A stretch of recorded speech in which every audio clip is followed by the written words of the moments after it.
cartel's latest power play has shaken the game to its core. For decades, Mexican cartels ruled their syndicates through drugs, guns, and of course fear, but their latest move has shocked the world. They're no longer just traffickers. They've turned into tech-savvy war machines using drones, cyber attacks, and global alliances to outsmart nations. The world is stunned, and the U.S. now finds itself dangerously exposed. What exactly did the cartels do, and why could this be America's next major security nightmare? Join us as we unravel how Mexican cartels just shocked the world with a move that left the U.S. in real trouble. As Mexico's two-decade war against drug cartels has worn on, cartel tactics have evolved. The groups have begun to focus not just on moving drugs to the United States as usual, but also on controlling territory inside Mexico. And this has led to intensified inter-cartel battles and the group's increased militarization. It's very obvious that cartels now operate more like insurgent groups than purely criminal organizations, employing tactics such as improvised explosive devices, drones, and the recruitment of foreign mercenaries, specifically from Colombia.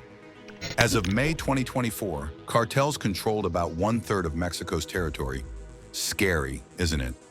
Now, the problem is that while this evolution is beneficial to cartel members, it poses a direct security threat to Mexico, the United States, and regional stability, and the masses are calling for a commensurate shift in policy.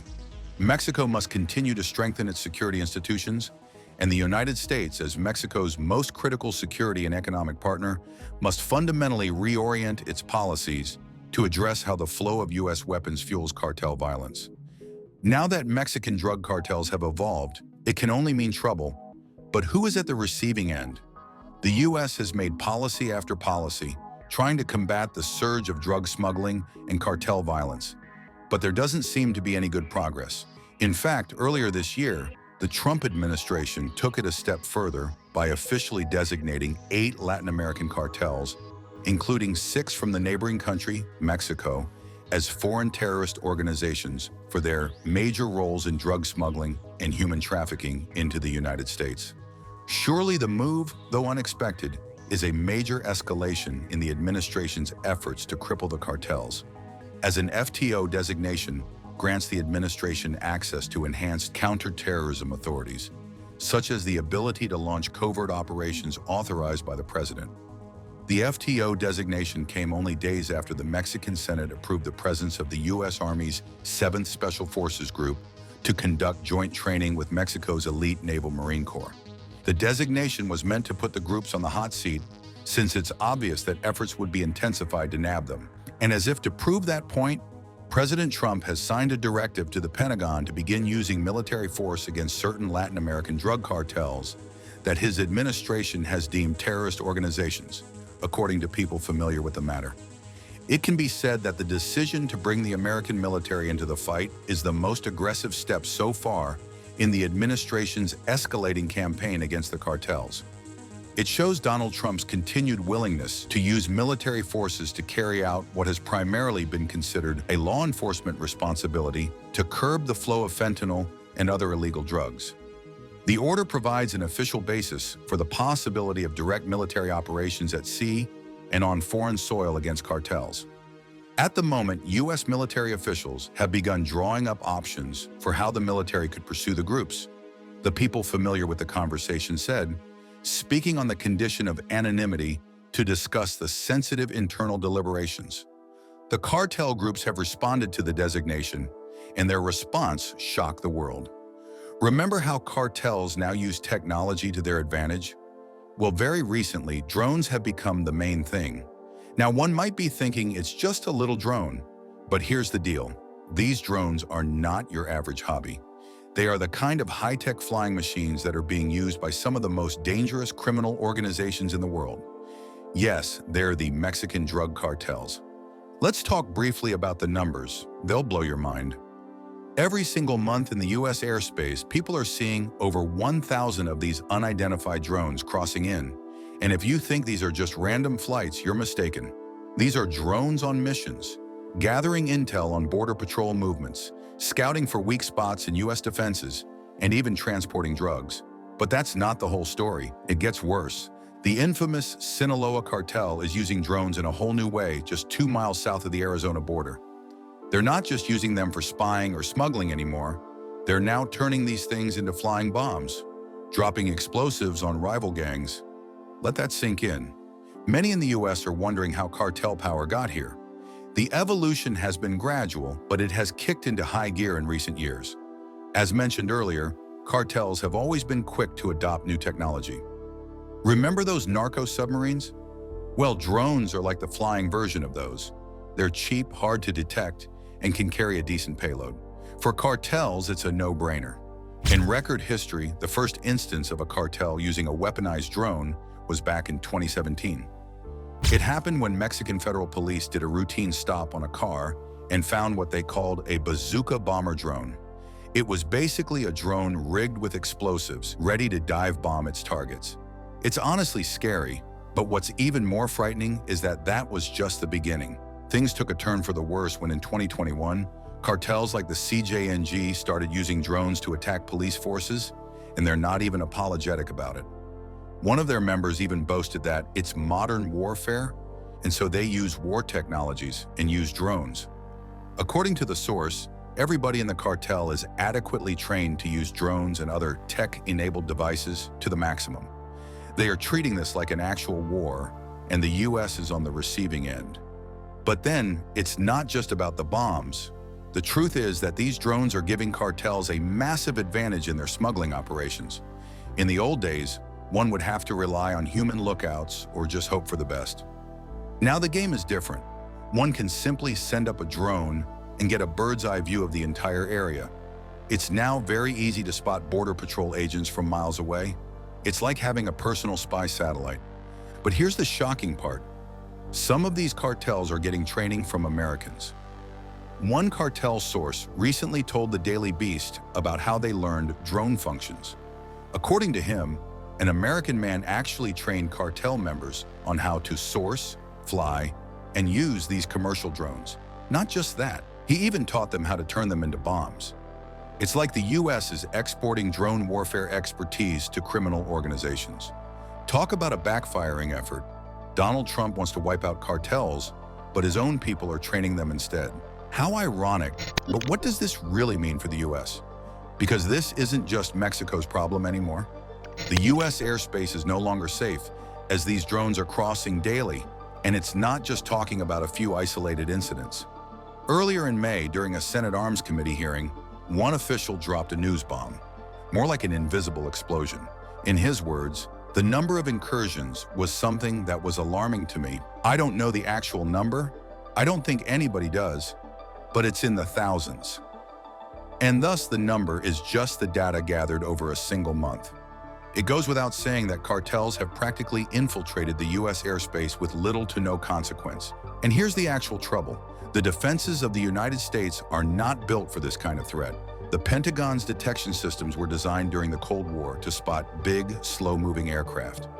They're about as useful against these small, nimble drones as a fly swatter against a stealth bomber. But beyond the physical threat these drones pose to the US, there's also a psychological aspect that's just as terrifying. Imagine living in a border town, knowing that at any moment a drone could be watching you. You can't see it, you can't hear it, but it's there, hovering silently, its camera trained on your every move. It's like living in a real-life version of 1984, where Big Brother isn't the government, it's the cartels. People are afraid of getting into a car, a taxi, or walking alone in the street, or of holding hands with others. This constant state of fear and paranoia is taking a toll on communities along the border.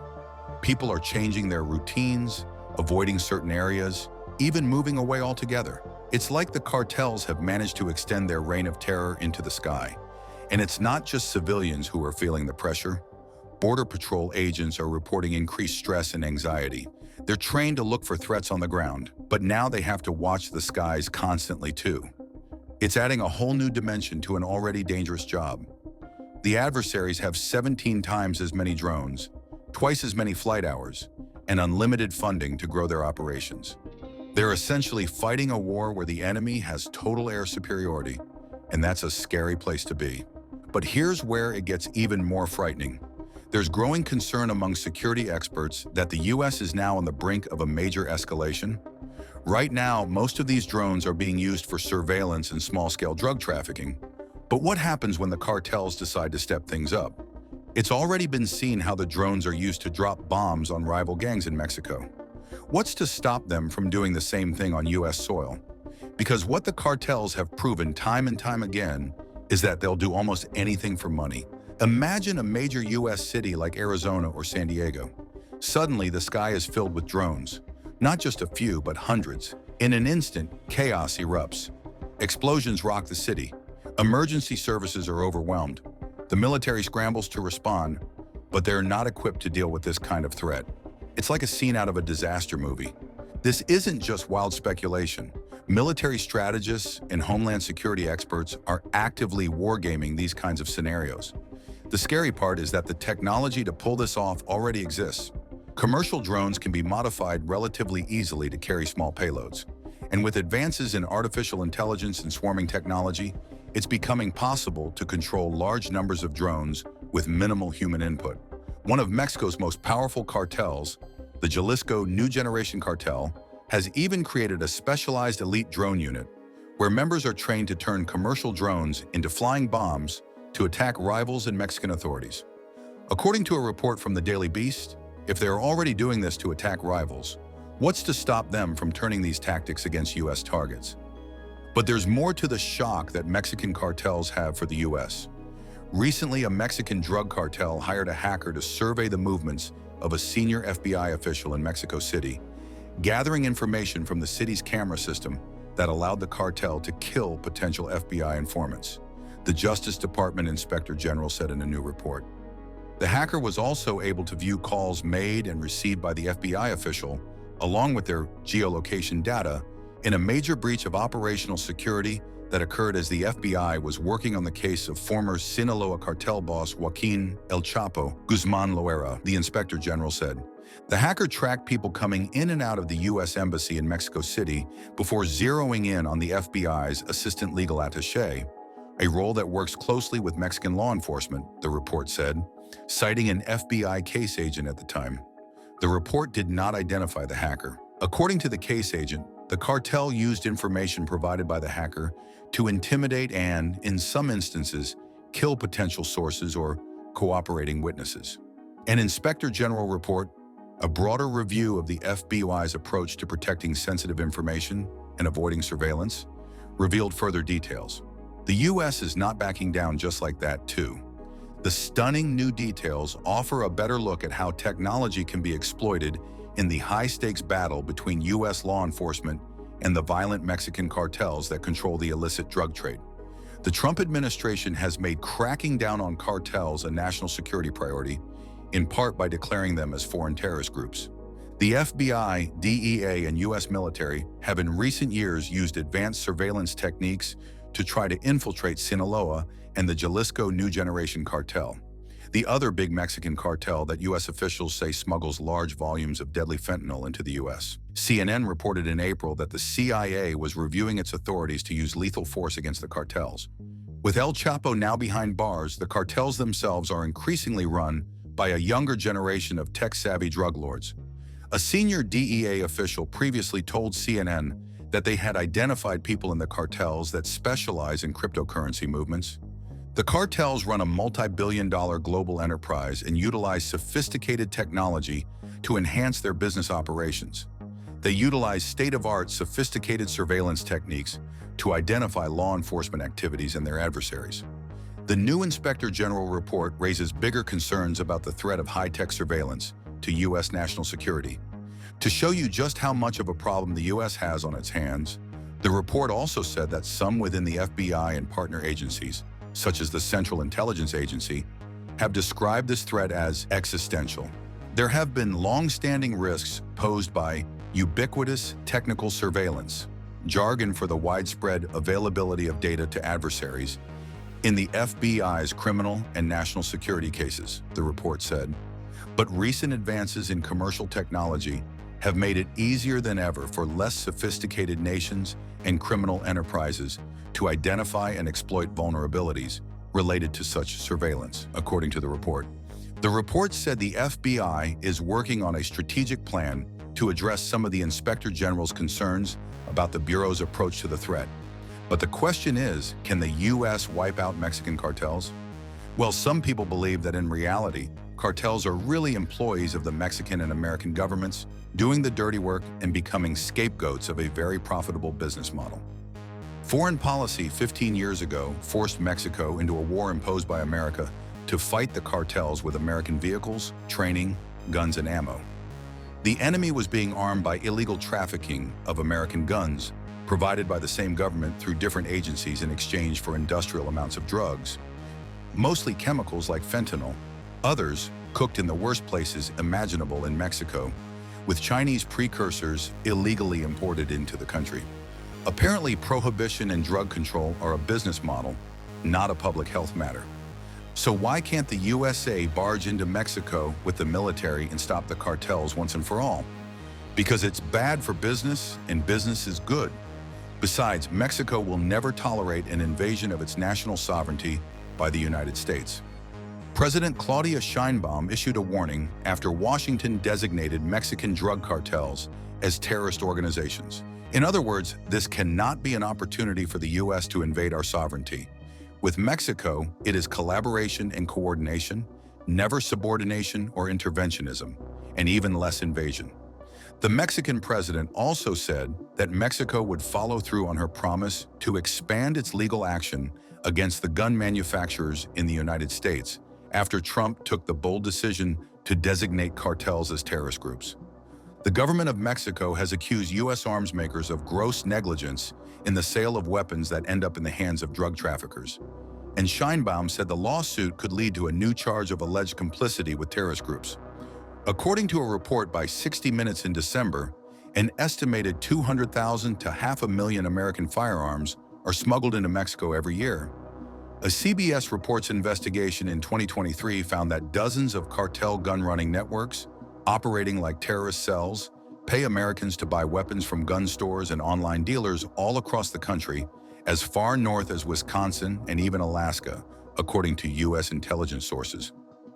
The firearms are then shipped across the southwest border through a chain of brokers and couriers. Mexico has already filed a lawsuit in the United States against U.S. arms manufacturers and vendors, claiming $10 billion in damages for their alleged role in criminal violence in the country. Earlier this month, Sheinbaum angrily rejected an accusation by the United States that her government has an alliance with drug cartels. She wrote on social media saying, "We categorically reject the slander made by the White House against the Mexican government about alliances with criminal organizations. If there is such an alliance anywhere, it is in the U.S. gun shops that sell high-powered weapons to these criminal groups," she added. In addition, President Sheinbaum launched a campaign to crack down on the number of weapons on the country's streets by offering cash to those who anonymously leave weapons at designated drop-off locations, including churches. And all the blame is on the United States. The truth is, this war has gone far beyond drugs. It's no longer about smuggling routes or street battles. It's about control, power, and survival now that cartels have learned to fight like nations. The U.S. is discovering that the enemy it once dismissed as disorganized criminals now wields technology, intelligence, and influence that rivals its own. And maybe, just maybe, that's the real shock. So has America already lost control of the war it started?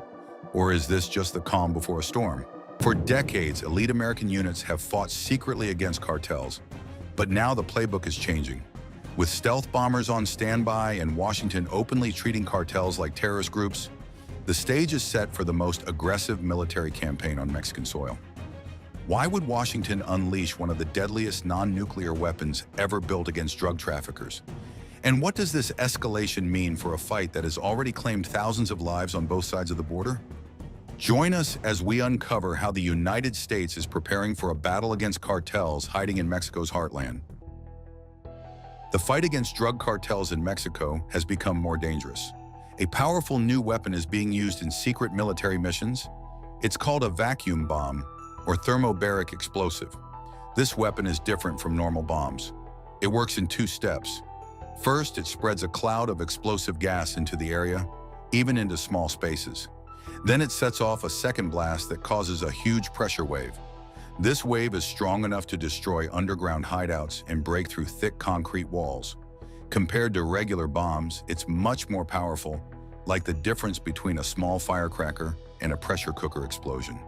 For years, elite U.S. military units have operated along the southern border, carrying out missions that rarely make headlines. These forces work in coordination with some Mexican military teams to locate cartel leaders through covert tracking and intelligence gathering. Their operations often involve rapid raids and eliminations, leaving no visible trace behind. Most of these missions remain classified, with details hidden even from some Mexican officials until after the fact. However, the cartels have not remained passive targets in this deadly fight. They have placed enormous bounties, sometimes millions of dollars, on the heads of suspected American agents operating in their territory. Several United States operatives have lost their lives during these dangerous missions, though their sacrifices rarely make headlines. 2 weeks after the new government started, things took a major turn. 8 big Mexican cartels were officially called foreign terrorist groups, the same label used for groups like Al-Qaeda and ISIS. The military now reports that the United States is preparing for the largest military strike since the early days of the War on Terror. 6 current and former officials from the military, law enforcement, and intelligence communities have revealed that drone strikes targeting cartel leaders, vehicles, drug laboratories, and storage facilities are being seriously planned. High-level discussions between the White House, the Department of Defense, and senior intelligence leaders continue daily, with the Mexican government reportedly aware that this massive escalation is coming. This aggressive military approach is not entirely new or unprecedented. Back in 2020, former Defense Secretary Mark Esper shocked many people when he revealed that then-President Trump had actually asked about launching missile strikes directly on drug laboratories inside Mexico. Although Trump and his administration team quickly denied these explosive claims, many military insiders and policy experts believe that such radical ideas have continued to circulate and influence current government policy discussions. The cartels have not stood by helplessly as this technological warfare escalates around them. They have desperately tried to fight back against aerial surveillance by shooting down American drones with heavy weapons and creating elaborate underground tunnel systems to hide their operations from prying eyes above. However, military experts warn that drones may soon become the least of their worries. Intelligence reports now indicate that the United States government is preparing to deploy B-2 stealth bombers, some of the most advanced aircraft in the world, armed with vacuum bombs specifically designed to completely obliterate cartel hideouts and drug manufacturing facilities. Vacuum bombs, also called thermobaric weapons or fuel-air explosives, are some of the most terrifying and powerful weapons in all of modern warfare. What makes them so uniquely devastating is their clever design that actually uses oxygen from the surrounding air as part of the explosion itself. Unlike traditional explosives that must carry both their fuel and the chemicals needed to ignite it, vacuum bombs work like a deadly two-step dance. First, they release a massive cloud of explosive material that spreads out and seeps into every possible space. It has been compared to flour being thrown into the air, but it is far more dangerous. Then, either automatically or through a second charge, this floating cloud ignites all at once, creating temperatures hot enough to melt steel and pressure waves powerful enough to collapse buildings. These weapons come in many different sizes, from small handheld grenades that soldiers can throw all the way up to massive devices like the father of all bombs, which can deliver explosive force equal to 44 tons of traditional dynamite. The fascinating and terrifying history of thermobaric weapons dates back more than a century to the brutal trenches of World War I. German military forces first developed early versions called incendiary shells, which they nicknamed Brand Granite. These primitive weapons contained a slow-burning mixture made from materials like tar-soaked cloth and gunpowder dust that would create intense flames lasting approximately 2 minutes, spreading burning fragments in every direction like deadly fireworks. The technology advanced significantly during World War II as German researchers continued developing vacuum bomb technology under the guidance of Austrian physicist Mario Zipper. However, it was during the Vietnam War that American forces achieved a breakthrough in thermobaric weaponry. The first operational thermobaric bomb, called the Cluster Bomb Unit 55, emerged in 1971 as an experimental prototype deployed by United States forces for limited battlefield testing. The Air Force Weapons Center at Eglin Air Force Base carefully oversaw these dangerous experiments, transporting early weapon models to Southeast Asia for real-world evaluation. The initial trials focused on slower attack aircraft such as the A-37 Dragonfly and the A-1 Sky Raider. In late 1971, A-37 pilots from the 604th Special Operations Squadron at Bien Hoa Air Base conducted a series of crucial test missions, followed by additional testing at Nakhon Phanom Royal Thai Air Base in December, involving the 1st Special Operations Squadron using a one aircraft. The most notable test flights included 4 two-ship A-1 sorties conducted on November 6th and December 2nd, 5th, and 8th, with each aircraft carrying 4 Cluster Bomb Unit 55 canisters. Captain Randy Jane served as the test project officer and flight leader at Nakhon Phanom, working closely with the Eglin team to carefully document and analyze the results of these groundbreaking weapons tests.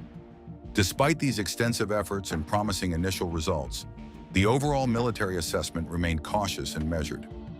Following the end of the Vietnam War, military weapons developers immediately began working on the next generation of thermobaric weapons, including improved Cluster Bomb Unit 55 variants and the more advanced Cluster Bomb Unit 72 fuel-air explosives, which were formally incorporated into the United States military arsenal for future conflicts. These upgraded weapons later saw significant deployment during Operation Desert Storm in Iraq, proving their effectiveness on a much larger scale. On the international diplomatic stage, 1980 witnessed an important joint initiative by Mexico, Switzerland, and Sweden at the United Nations, proposing a complete ban on thermobaric weapons due to their devastating and indiscriminate effects. Despite their collective diplomatic effort and compelling humanitarian arguments, the motion faced significant opposition from major military powers and was ultimately rejected by the international community. This disappointing outcome highlighted the enormous difficulties in forging a global consensus on the regulation and prohibition of these incredibly powerful weapons, especially when many nations viewed them as strategically important. On March 2, 2002, a covert military operation took place in the rugged mountains near Afghanistan, marking what would become a significant and closely studied moment in modern warfare history.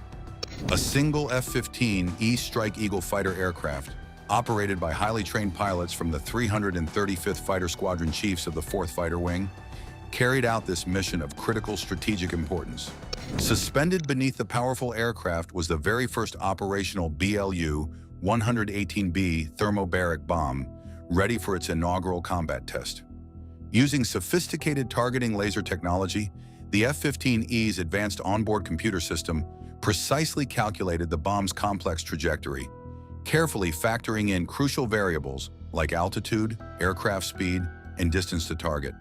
The weapon was released toward the entrance of a suspected tunnel complex located near a structure that intelligence reports described as resembling a typical house. As the massive bomb descended through the air, its specially designed fins and aerodynamic control surfaces automatically adjusted to maintain an accurate flight path, guided continuously by the laser targeting beam from the aircraft above. However, this historically significant strike did not proceed according to the carefully planned mission parameters. While many classified operational details remain undisclosed to protect sensitive military information and tactics, Pentagon officials later confirmed through official channels that the bomb detonated prematurely, exploding high above ground rather than penetrating to the intended underground target as designed. This unexpected outcome provided valuable lessons for future deployments and weapon modifications. From a legal standpoint, international law does not explicitly prohibit the use of thermobaric weapons, fuel-air explosives, or vacuum bombs in legitimate military operations conducted against enemy combatant forces. However, the United Nations Convention on Certain Conventional Weapons, particularly its detailed protocol specifically addressing incendiary weapons, does place strict restrictions on their use against civilian populations and civilian infrastructure facilities. Despite repeated diplomatic efforts by various humanitarian organizations and concerned nations, as of November 20th through 22nd, no comprehensive international agreements have been successfully established to regulate, limit, or control thermobaric weapon deployment in military conflicts. Before the United States unleashes the full devastating force of its advanced vacuum bombs against Mexican cartels, military and law enforcement agencies have already initiated highly aggressive operations that are severely disrupting cartel networks and supply chains across multiple countries. In January 2012, 14 allied nations, including the United States, the United Kingdom, France, Spain, Guatemala, and Honduras, partnered closely with Colombia to launch Operation Martillo, which translates to hammer in Spanish, a name chosen to show the operation's crushing impact on criminal organizations. The mission's primary objective was crystal clear and strategically focused: to completely stop cartel drug shipments traveling by sea routes, deploying powerful warships, sophisticated surveillance aircraft, and highly specialized interdiction teams across vast ocean areas. This massive multinational operation successfully established a carefully coordinated naval blockade across key maritime trafficking routes stretching between South America and the United States, essentially creating a net designed to catch drug smugglers. Within its remarkable first year alone, Operation Martillo achieved truly significant and measurable success that exceeded many initial expectations. Law enforcement authorities successfully apprehended 339 suspected smugglers, seized 101 drug-laden vessels of various sizes, and removed an astounding 119 tons of pure cocaine, worth over $2.3 billion when calculated at typical United States street prices. Operation Orion is another absolutely massive multinational mission that brought together an unprecedented coalition of 62 countries, ranging from small Caribbean island nations to major military superpowers like the United States and the United Kingdom. Working together in perfect coordination, this enormous international alliance set stunning new records by successfully seizing over 225 tons of pure cocaine, more than 1,000 tons of marijuana, and various other illegal drugs with a combined street value exceeding $8.3 billion. Drugs that would never reach American streets or harm communities. The United States Navy deployed specialized satellite radar systems capable of detecting even the faintest boat wakes and disturbances on the ocean surface from space, essentially turning the entire ocean into a monitored highway. Dutch naval forces contributed advanced underwater drones specifically designed to inspect ship hulls for cleverly hidden compartments that traditional searches might miss. Colombian military troops systematically combed through dense, dangerous jungle areas, searching for concealed drug manufacturing sites and launch points that cartels had hidden deep in remote wilderness areas. Even completely landlocked nations, thousands of miles from any ocean, participated meaningfully in this global effort by using their financial expertise to trace cartel money flows through international banking systems and intercept encrypted communications that reveal criminal plans. Over the past 4 months alone, another vessel of the United States called the Mighty Cutter James has seized more than 48,000 pounds of illegal narcotics, enough pure drugs to supply a medium-sized American city for an entire year, with devastating consequences. These confiscated drugs carried an estimated street value of $519 million, marking one of the most significant and crippling financial blows to cartel operations in recent recorded history. January proved to be a particularly intense and action-packed month for the crew. On January 5th, the Cutter James deployed an advanced surveillance drone capable of flying continuously for 18 hours without refueling, equipped with incredibly powerful cameras strong enough to read individual ship names and identifying numbers from considerable distances across the ocean. This high-tech drone methodically tracked a highly suspicious vessel operating near Ecuadorian territorial waters until specialized boarding teams could intercept it, successfully capturing 3 suspected smugglers and confiscating over 2,200 pounds of pure cocaine destined for American streets. The following day, January 6th, the situation escalated dramatically when a patrol aircraft detected 3 high-speed boats traveling together in a tight formation, an extremely rare and sophisticated smuggling tactic that indicated a major operation. Utilizing fast-moving helicopters working in perfect coordination, the Cutter James crew managed to intercept all three vessels simultaneously in a complex maritime operation. 9 suspected criminals were successfully detained, and nearly 14,000 pounds of cocaine were seized before it could reach its intended destination. Supporting these incredible efforts across multiple operational areas, powerful United States Navy warships such as the USS Minneapolis, St. Paul, and USS St. Louis have conducted similar large-scale operations throughout the dangerous Caribbean Sea region, successfully capturing enormous quantities of cocaine and inflicting substantial and lasting damage on major criminal organizations, particularly targeting the notorious Sinaloa Cartel and the violent Jalisco New Generation Cartel. Throughout all of these dangerous and complex missions, the invaluable intelligence information gathered by highly trained crews has proven absolutely crucial to the overall success of the campaign. Detailed smuggling routes have been carefully mapped and documented. Individual cartel operatives have been positively identified through surveillance and interrogation, and innovative new trafficking methods have been uncovered and studied by intelligence analysts. This comprehensive information now serves as the foundation for strategic planning efforts designed to disrupt future drug shipments even more effectively, essentially allowing law enforcement to stay several steps ahead of criminal organizations. The United States government shows absolutely no signs of reducing its intensive efforts or backing down from this crucial fight. In a clear demonstration of escalating commitment, the Pentagon recently deployed the U.S. Gravely, a powerful Navy destroyer armed with dozens of deadly Tomahawk cruise missiles, to strategic positions along the Gulf Coast near the Texas-Mexico border region. This significant military deployment aims to substantially bolster support for both the United States Border Patrol operations and Coast Guard activities across domestic and international waters. When the legendary B-2 stealth bombers are finally deployed against cartel targets, it will mark an absolutely decisive and historic turning point in the entire campaign against these criminal organizations. The B-2 Spirit bomber represents one of the most technologically advanced stealth aircraft ever successfully built by human engineers. This incredible machine is capable of penetrating heavily defended hostile airspace completely undetected, delivering absolutely devastating explosive payloads with pinpoint accuracy, and then vanishing into the sky before enemy forces can even begin to respond or retaliate.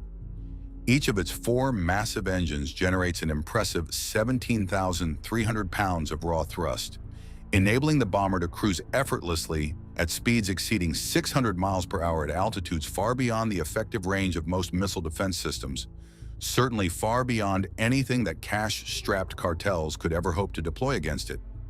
With these technological marvels in active operation, the message being sent to criminal organizations is completely unequivocal and crystal clear. The cartels can no longer find safe sanctuary in dense jungle hideouts or remote underground laboratory complexes. Both the skies overhead and the waters below have become completely hostile territory where law enforcement and military forces maintain total dominance. Even if the cartels somehow manage to acquire sophisticated radar systems and long-range missile defense technology, their desperate efforts would prove completely futile against American military superiority. Traditional radar systems like the outdated Soviet-era P-18 Spoon Rest or the Iranian Gadir, which operate in the L-band frequency range of 1 to 2 gigahertz, excel at tracking large conventional aircraft and ships, but prove completely ineffective against advanced stealth platforms like the revolutionary B-2 bomber. Attempting to detect a B-2 Spirit with these primitive radar systems is essentially like trying to catch a tiny needle using a large fishing net. The target simply passes through completely unnoticed and undetected. No matter how much electrical power the radar system uses or how skilled and experienced the human operator might be, the B-2 bomber remains completely invisible to enemy detection systems. This incredible stealth capability makes the B-2 absolutely ideal for striking heavily defended cartel targets, whether they are hidden in desert compounds, jungle laboratories, or coastal smuggling facilities. The bomber can deliver precise, sudden attacks with devastating effectiveness and then disappear without leaving any trace, leaving enemy forces completely disoriented, confused, and utterly defenseless. After the initial bombing run successfully neutralizes all primary targets and destroys enemy capabilities, the B-2 bomber will withdraw strategically as follow-up strike teams move in to secure the area and capture any surviving personnel. This combination of stealth bomber technology and vacuum bomb destructive power shows the most powerful non-nuclear military option currently available to the current presidential administration. It sends a clear and completely unmistakable signal to criminal organizations worldwide. The United States government is fully prepared to apply overwhelming military force to completely dismantle cartel networks and will absolutely not hesitate to do so when necessary. The war against Mexico's cartels has entered uncharted waters. Massive smuggling ships vanish beneath the waves, and the battlefield is now the open ocean. But the United States isn't just watching.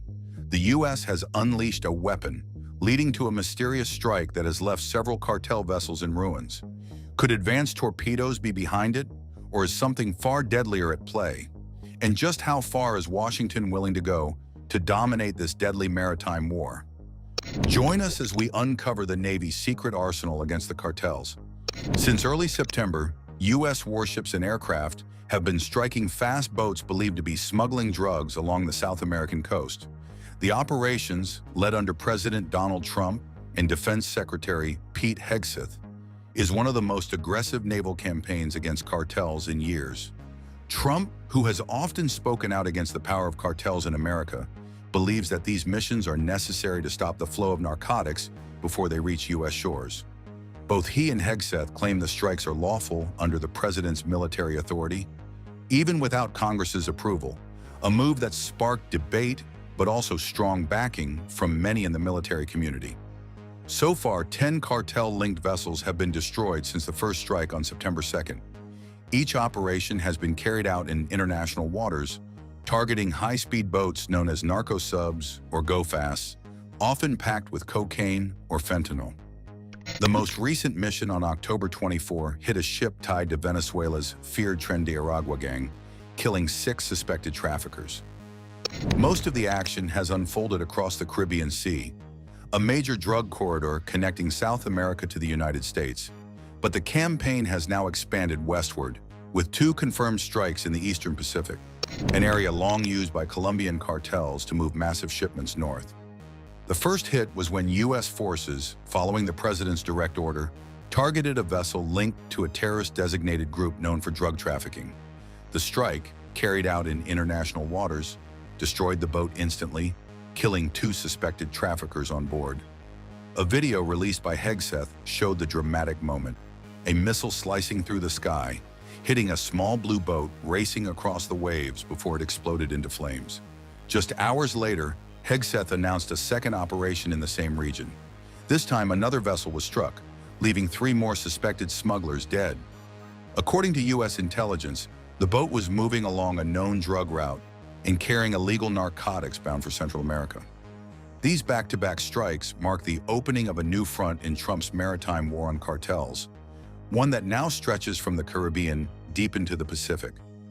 It's a campaign that blurs the line between counter-narcotics and warfare, using precision weapons once aimed at enemy combatants against drug traffickers instead. Supporters call it decisive action against a growing threat. Critics, however, question whether such kinetic strikes on non-state actors in international waters cross legal boundaries. But for the Trump administration, the message is clear.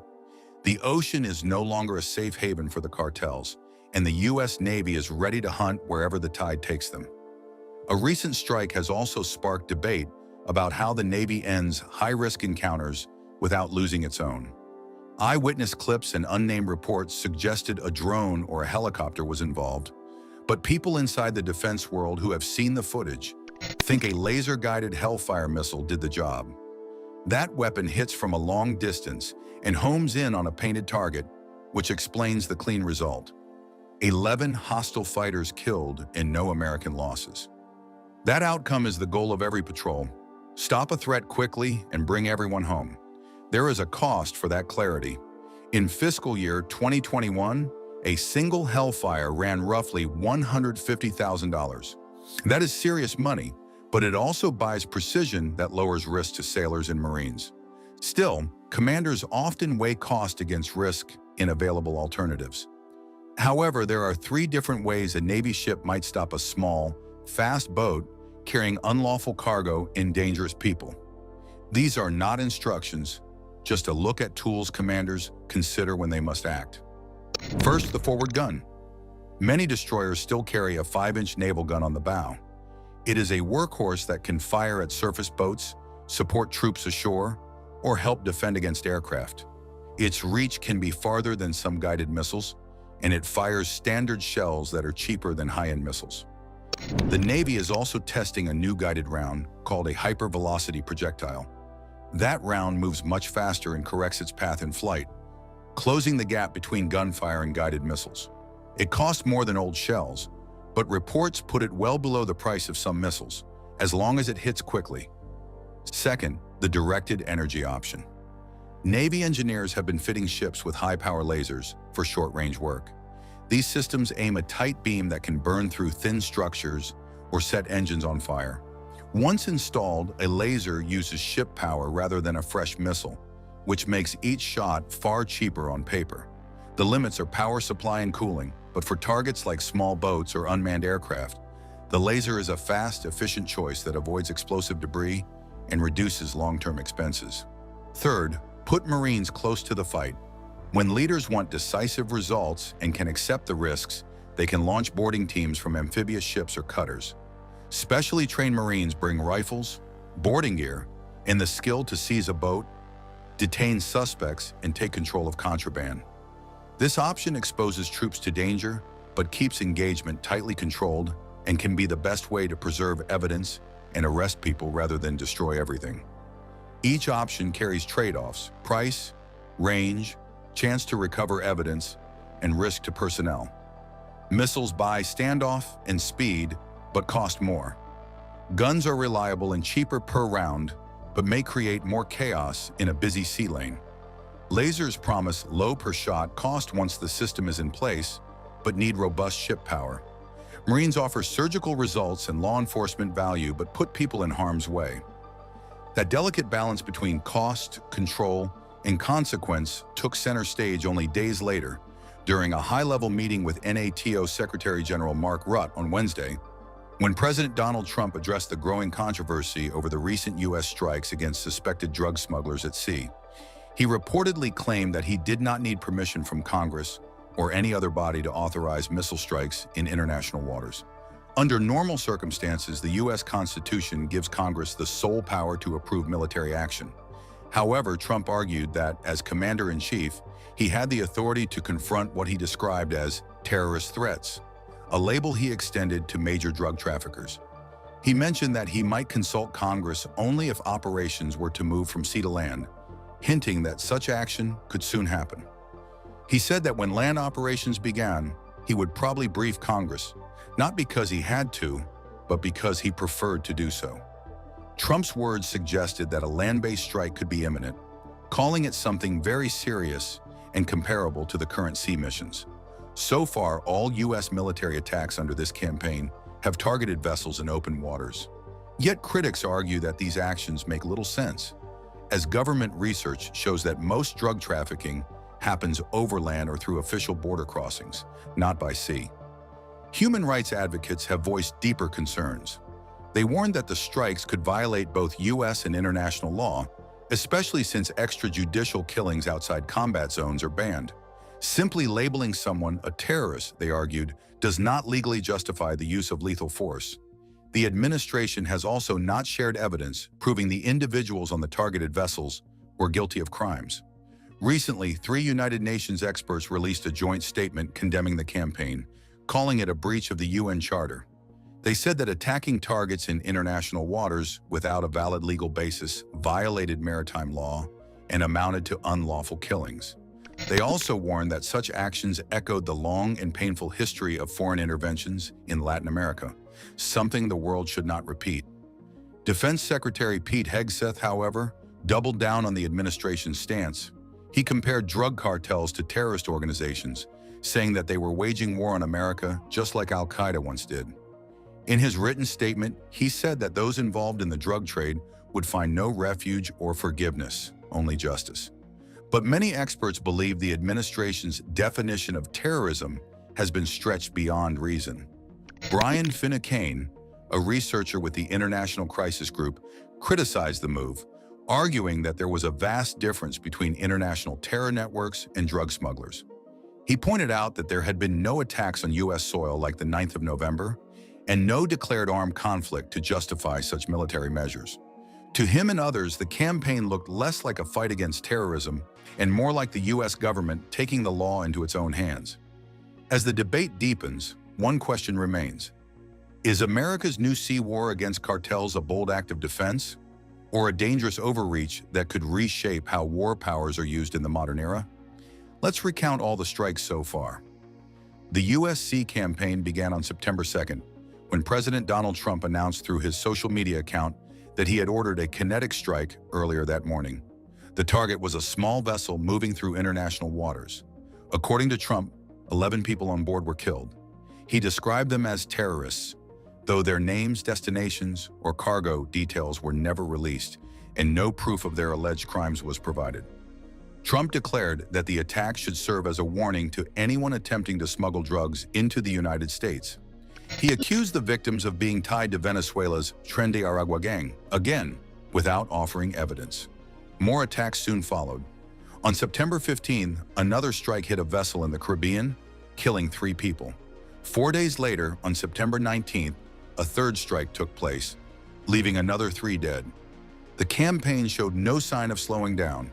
By October, the operations had become routine. On October 3rd, Defense Secretary Pete Hegseth announced that a 4th strike had been carried out, killing 4 individuals. Less than 2 weeks later, on October 14th, another attack killed 6 more people. The 6th strike, on October 16th, marked a major shift. The U.S. military reported targeting what it called a submarine believed to be transporting drugs. 2 people were killed in the blast, but 2 others survived. Both survivors were repatriated, one to Ecuador and one to Colombia. Later, Ecuador's government released its citizen, explaining that investigators found no evidence linking him to any crime. Only a day later, on October 17th, another U.S. airstrike hit a separate vessel, killing 3 more. This time, the Trump administration claimed the victims were members of Colombia's National Liberation Army, a long-running rebel faction with ties to drug trafficking. By Tuesday, the campaign had expanded beyond the Caribbean. New reports revealed that the latest airstrikes were conducted near Colombia's Pacific coastline, showing that the conflict had spread across 2 oceans. For U.S. forces, the mission was evolving fast. What started as a single warning strike had turned into a full-blown offensive stretching across the Caribbean and Pacific. But with growing doubts from foreign governments and human rights groups, questions lingered over how far this new kind of war would go, and whether the line between law enforcement and warfare had already been crossed. Now the wave of 9 precision strikes has reignited old hostilities, this time between Washington and 2 powerful voices in South America, Colombia's Gustavo Petro and Venezuela's Nicolas Maduro. At the United Nations, Venezuela's envoy, Samuel Reynaldo Moncada, stood before the Security Council, pleading for the bombings to stop. He warned that the world was watching the edge of an international crime unfold. His words may have echoed through the chamber, but on the water, the U.S. Navy and Venezuelan forces were already circling each other in a tense military buildup stretching across the Caribbean Sea. The clash between Donald Trump and Nicolas Maduro isn't new. It's a rivalry that's been brewing for years. Back in Trump's first term, he unleashed what he called a campaign of maximum pressure on the Venezuelan leader, aiming to weaken his hold on power. The plan didn't end there.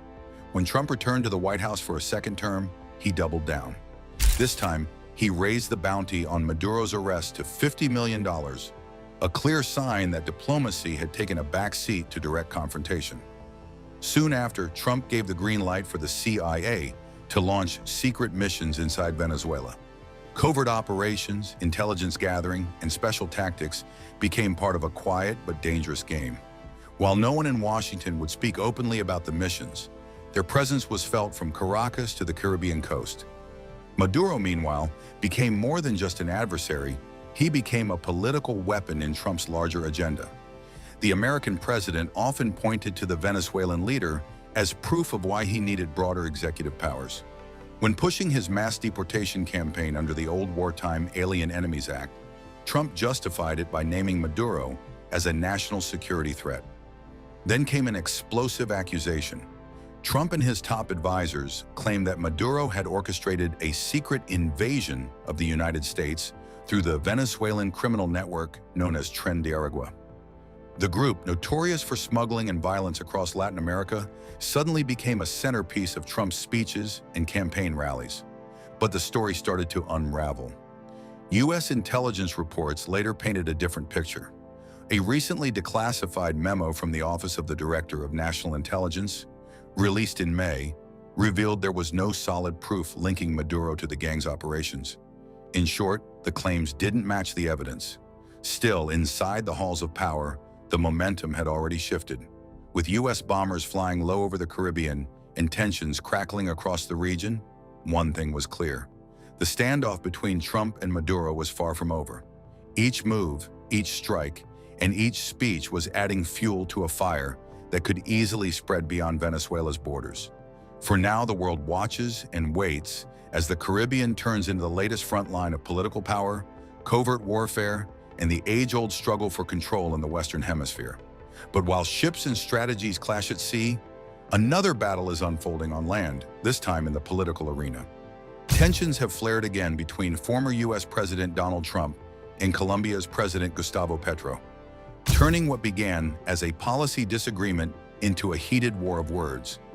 Trump, known for his tough talk on crime and drugs, accused Petro of letting narcotics pour freely out of Colombia, long known as the world's top coca producer. He didn't hold back, calling Petro a thug and warning that the United States might take serious action if things don't change. According to Trump, Petro's leadership has turned Colombia into what he called a death trap. The sharp warning came during one of Trump's public appearances, where he made it clear that his patience was wearing thin. Petro, never one to stay silent, fired back almost immediately on X, the platform once known as Twitter. He threatened to sue Trump in a U.S. court, accusing him of slander and defamation. In his response, Petro declared that he stood firmly against genocide and the use of power for murder in the Caribbean. His words hinted at a deeper anger over how Washington has handled its military actions in Latin America. To him, Trump's statements weren't just political attacks. They were a challenge to Colombia's dignity. Petro, a former guerrilla fighter who rose to the presidency through left-wing politics, has long been one of Trump's most outspoken critics among global leaders. Their clash isn't new. The two have traded blows before over immigration, deportations, and America's long-running war on drugs. What makes this latest confrontation different is how personal it has become. Trump recently told Congress that drug traffickers should be treated as unlawful combatants, a label usually reserved for terrorists. His statement suggests he sees the fight against cartels as a form of warfare, one that could justify aggressive U.S. military action. Petro, on the other hand, has argued that this approach only creates more casualties among innocent civilians. He pointed to the death of a Colombian fisherman named Alejandro Carranza, who he said had no links to drug trafficking. Petro claimed that Carranza was killed during an American bombing raid in Colombian waters, an operation meant to target smuggling routes. His only crime was fishing, Petro wrote online, using the man's story to criticize what he calls the reckless nature of U.S. strikes. That accusation was followed by an even stronger one.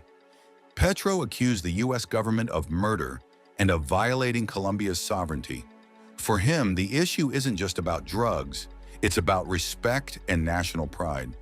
What's unfolding between Trump and Petro is more than a political argument. It's a new chapter in the decades-long debate over how far the U.S. should go in its war on drugs, and how much power smaller nations have to push back. Both men see themselves as defenders of their countries, but their versions of justice couldn't be more different. Also, experts on U.S.-Mexico relations have warned that the Trump administration's reported plans for military operations against cartels in Mexico could be seen as an act of aggression with dangerous consequences. They believe it also shows a misunderstanding of how these groups actually operate. Without Mexico's consent, such action would violate international law. While the U.S. might claim self-defense, this right only applies to direct armed attacks, not to crimes by non-state groups like drug cartels. Mexico's cartel war is evolving into something far more dangerous. It's a new kind of battlefield shaped by foreign mercenaries, stolen military tech, and weapons once seen only in global conflicts. But the United States isn't watching from the sidelines. Its answer? The Navy's mysterious F/A-XX fighter. Could this next-generation war machine be the key to ending the cartel's reign of terror? Or will it spark an even deadlier arms race? Join us as we explore the capabilities of the ultimate cartel fighter, the Navy's F/A-XX. For over 20 years, Mexico has been fighting a brutal war against drug cartels. However, what began as a crackdown on smugglers has now turned into something that looks more like an internal military conflict. The cartels have evolved in every aspect and are no longer just moving drugs across the US border. They are fighting for control of Mexican land, building armies, and turning entire regions into war zones. By 2024, cartels controlled nearly 1/3 of Mexico's territory. Towns, highways, and even police forces have fallen under their grip. The goal is no longer just profit, it's power. This shift has changed the nature of the fight. What used to be a battle against crime has become a struggle against well-armed, organized, and disciplined groups that act more like insurgent forces. Cartels now use drones, armored trucks, and even homemade bombs to destroy rivals and intimidate authorities. Videos online often show drone strikes on enemy camps or convoys outfitted with mounted machine guns. These groups have also recruited foreign fighters, especially from Colombia, bringing in military-trained men who know how to run combat operations. This growing militarization has forced both Mexico and the United States to rethink their strategies. For Mexico, the challenge is strengthening security forces that are often outgunned and infiltrated by corruption. For the United States, it's about cutting off the steady stream of American-made weapons that fuel cartel arsenals. Without serious change on both sides, the violence will keep spreading. In the early days, cartels operated like businesses. They focused on logistics, buying, selling, and moving drugs as efficiently as possible. The Guadalajara cartel in the 1980s was the prime example. They didn't care about ruling towns or running extortion rings. Their mission was simple: get the product to the US and make money. But then came a new generation of cartels that wanted more. Groups like Los Zetas changed the game. Formed by former Mexican Special Forces soldiers, the Zetas turned a criminal enterprise into organized warfare. They were after both profits and control. By ruling territories, they could tax every illegal activity within them: extortion, human trafficking, kidnapping, oil theft, and drug transit fees. This territorial mindset forced cartels to grow in size and discipline. Running an area meant recruiting more men, setting up communication networks, and managing resources like an army. The chain of command became more rigid. Leaders acted like generals. Gunmen became foot soldiers. And to hold territory, they needed serious firepower, armored vehicles, explosives, and military-grade rifles. Today's cartel battles often resemble military operations. Drones hover over enemy zones, dropping grenades or filming ambushes. Convoys of trucks with steel armor, known as monstruos, roll into rival strongholds. These clashes are broadcast on social media, showing the world how far cartel warfare has advanced. Experts have noted that cartels now share similar tactics and battlefield techniques. Their use of technology, such as fiber optic networks to control drones, has made them more coordinated and harder to stop. The cartels are learning from each other, blending military precision with criminal ruthlessness. What makes this war especially dangerous is that it's no longer about drugs alone. The cartels have built mini-states within Mexico, where their rules replace government law. For the civilians caught in the crossfire, daily life can feel like living in an occupied zone. The longer this continues, the more it threatens not just Mexico, but the region as a whole.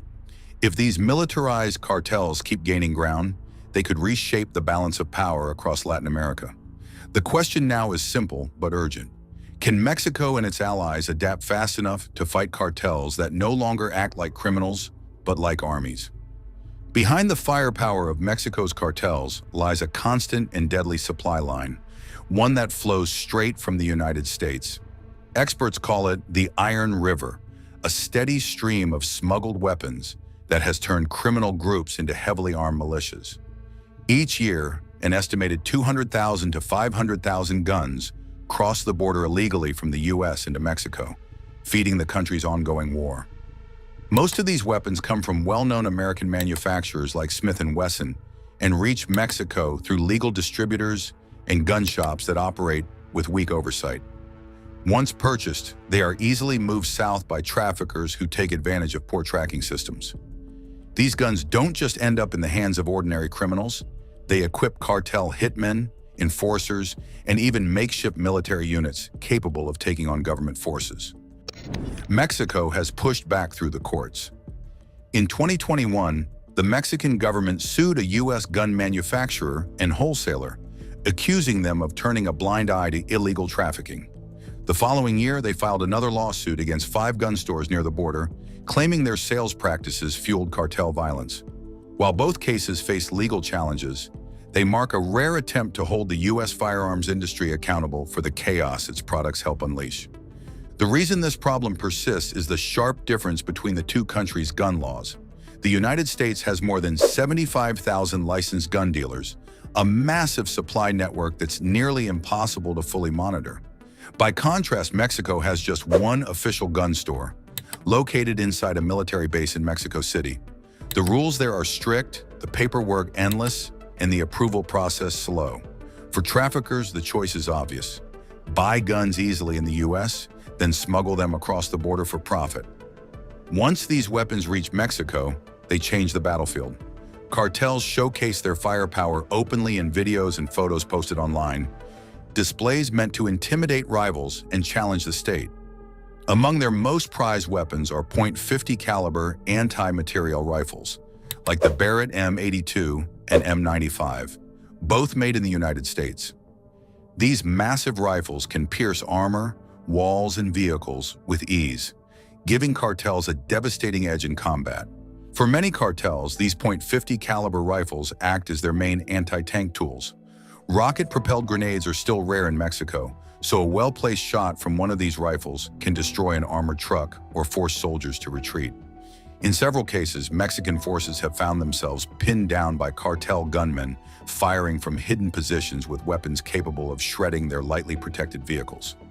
Even Mexico's National Guard and police units often travel in pickup trucks or light tactical vehicles, no match for the raw power of that caliber round. It's no surprise, then, that cartels flaunt these rifles in propaganda videos, mounting them on makeshift technicals and painting their logos across the barrels. The message is clear. They're not just mere gangs anymore. They've become full-blown armies. The Iron River has done more than arm criminals. It has shifted the balance of power in Mexico's long war. With United States guns in hand, cartels can stand toe-to-toe with federal troops, forcing the government to treat them as military threats rather than street gangs. Unless the flow of weapons slows, Mexico's fight against organized crime will remain a war it struggles to win. In recent years, the Jalisco New Generation Cartel and the United Cartels have begun recruiting Colombian mercenaries, especially in the violent state of Michoacán. These aren't just ordinary gunmen. Many of them have real battlefield experience, and some even fought in Ukraine against Russian forces. By bringing in veterans trained in modern warfare, the cartels are learning new tactics and adapting lessons from international conflicts. Techniques once used in the trenches of Europe are now appearing on Mexican soil. This includes coordinated assaults, better small unit movements, and, most dangerously, the strategic use of drones for attacks. Reports suggest that Mexico's intelligence agency and Ukraine's security services are investigating a troubling trend. Cartel operatives allegedly joining the Ukrainian Foreign Legion, not to fight the war, but to receive drone warfare training. These fighters are believed to return to Mexico with new skills and strategies, using drones not just for surveillance, but for dropping explosives on targets. This new wave of drone warfare has already hit Mexico's heartland. On June 9th, the CJNG launched an attack in Juarez, Michoacán, using drones to drop explosive devices directly onto the municipal building. The strike sent shockwaves across the country, signaling that the cartels had entered a new era of high-tech violence. Military experts warn that these types of drone assaults could soon become routine in cartel conflicts. But the cartel's arsenal doesn't stop there. They also rely on monstrous, heavily armored, homemade vehicles built from civilian trucks. These rolling fortresses are reinforced with steel plates, giving them both protection and intimidation power in urban combat. Packed with mounted weapons and manned by cartel soldiers, they often look more like military convoys than criminal transports. At the same time, cartels have ramped up their use of improvised explosive devices, a tactic borrowed from insurgent warfare in the Middle East. These crude but deadly bombs have caused serious damage across northern Mexico, leading to a sharp rise in civilian casualties. The situation grew so dangerous that the U.S. State Department issued a travel warning for Tamaulipas in January after several IED incidents, one of which claimed the life of an American citizen. For the average Mexican caught in the middle, the war now feels less like organized crime and more like open combat. Cartels are blending old-school brutality with modern technology, creating hybrid warfare that confuses and overwhelms local forces. Drone attacks, armored vehicles, and bomb traps have turned once quiet towns into battlegrounds. Still, despite the sophistication of these tactics, Mexican authorities believe the cartel's capabilities remain basic compared to fundamental military forces. Photos shared by the Mexican army show seized explosives and drones that, while dangerous, are homemade and relatively primitive. Many lack precision, and their explosive payloads are often unstable or weakly constructed. This gives both Mexico and the United States a small but crucial window to act. By strengthening intelligence sharing and improving border monitoring, they can disrupt the flow of foreign fighters and advanced weapon parts before the cartels refine their craft. But while joint efforts are being pushed on the ground, another battle for control is taking shape in the skies. The Tailhook Symposium of 2025 turned into one of the most talked about events in U.S. naval aviation history. Held from August 21st to 23rd, the annual gathering of Navy and Marine aviators became the stage for a dramatic comeback. The revival of the Navy's next-generation strike fighter program, known as the FA-XX. Just months earlier, the program had been all but scrapped. The Navy's fiscal year 2026 budget request had nearly wiped out funding FA-XX fighter, raising fears that the project would be shelved for good. But thanks to pressure from lawmakers and defense advocates, the program has been brought back to life, sparking new excitement in the aerospace community. This year's Tailhook convention was filled with surprises. For the first time, Northrop Grumman revealed concept images of its stealth fighter design for the Navy, a sleek, tailless aircraft built for both speed and survivability.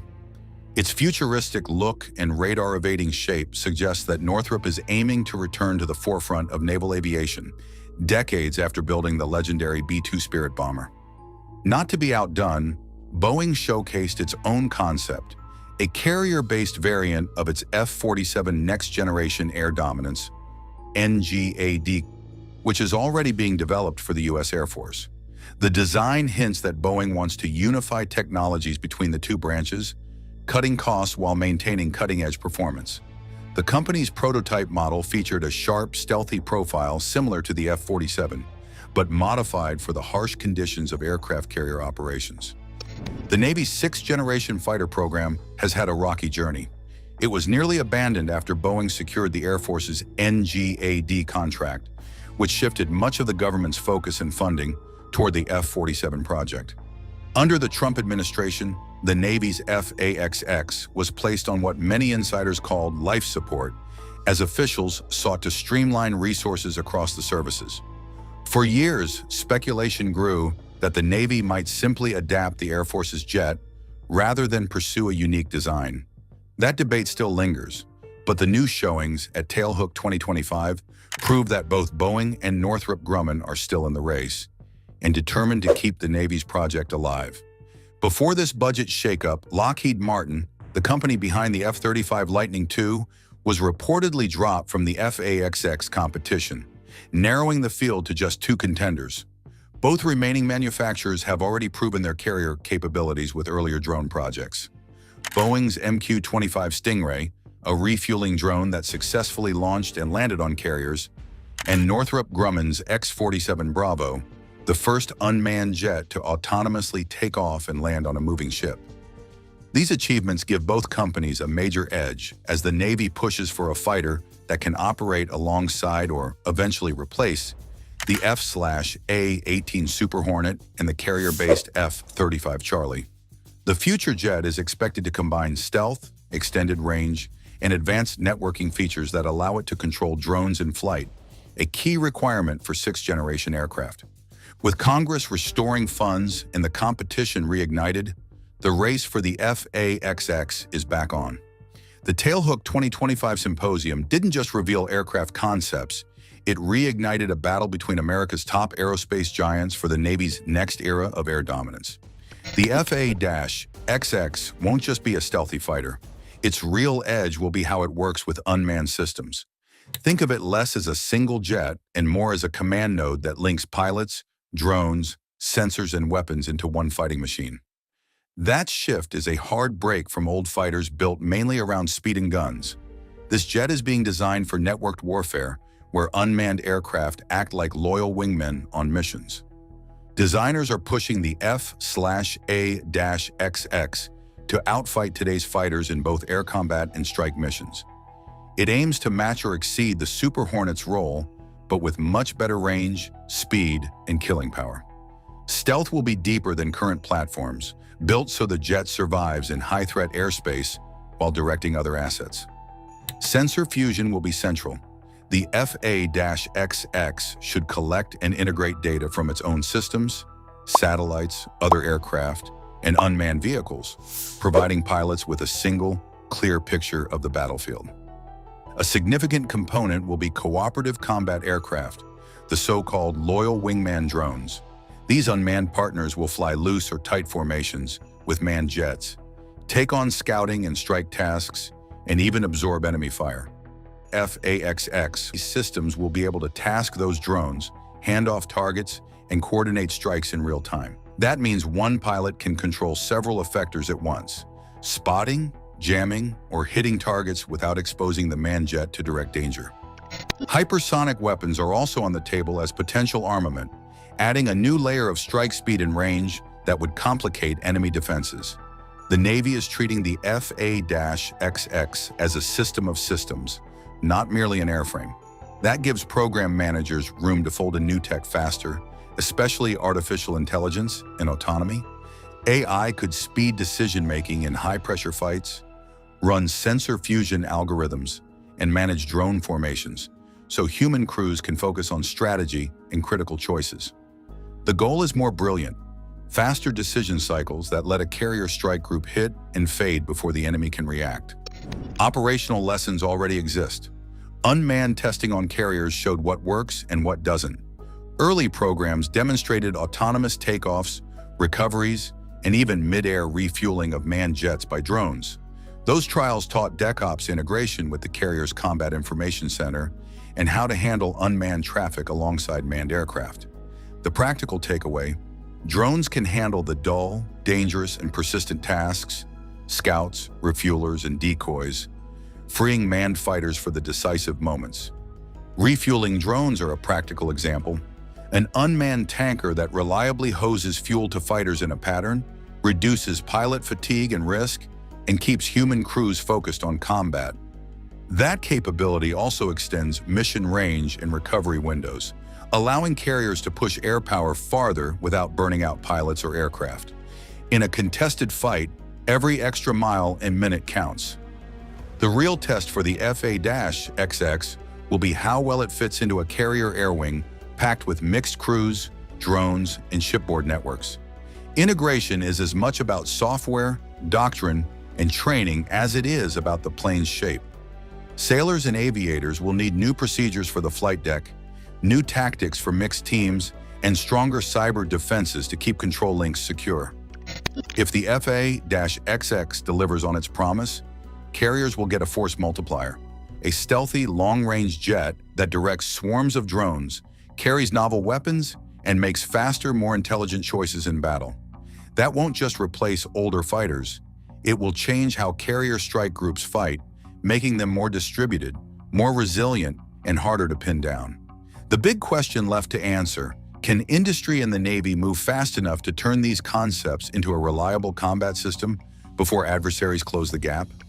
It would also be a very good asset in combating cartels, providing advanced surveillance, precision strike options, and unmanned support that could help disrupt cartel networks while minimizing risk to ground forces. The war on drugs has entered a new phase.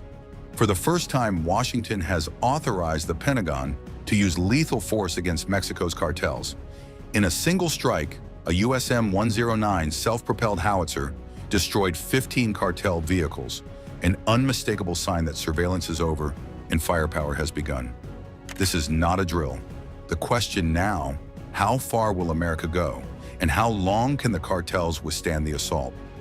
Join us as we uncover the strategy behind America's first direct strikes on the cartels. The United States military has deployed 4,000 Marines and sailors to the waters surrounding the Caribbean islands of Latin America, signaling the start of direct operations against organized drug cartels. At the center of this deployment is the 22nd Marine Expeditionary Unit, embarked aboard the Iwo Jima Amphibious Ready Group, or ARG, one of the Navy's most advanced expeditionary forces, purpose-built to project power from the sea to any point on the globe.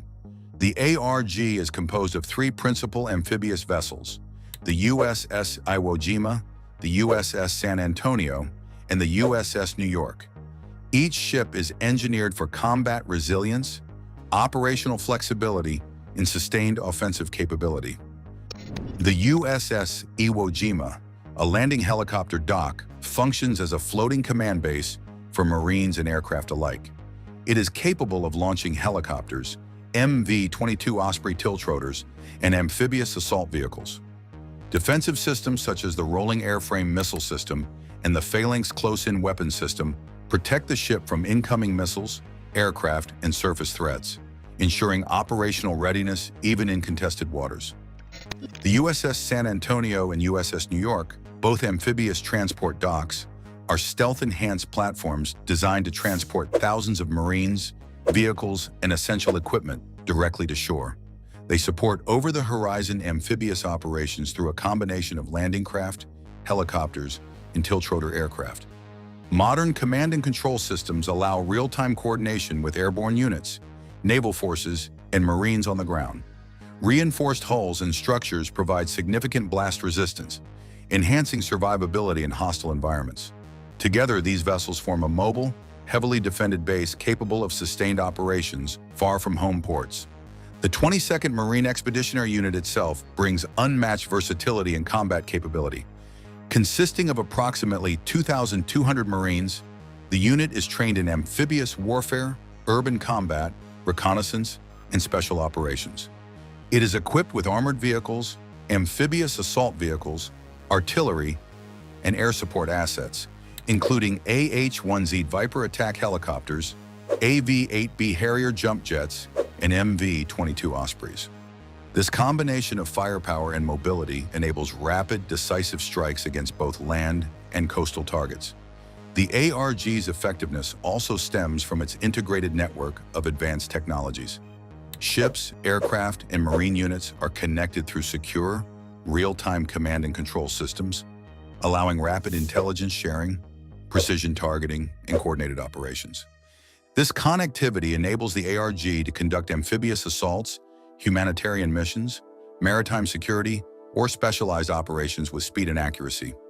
Its mobility ensures a global response capability within days, projecting both deterrent and offensive power.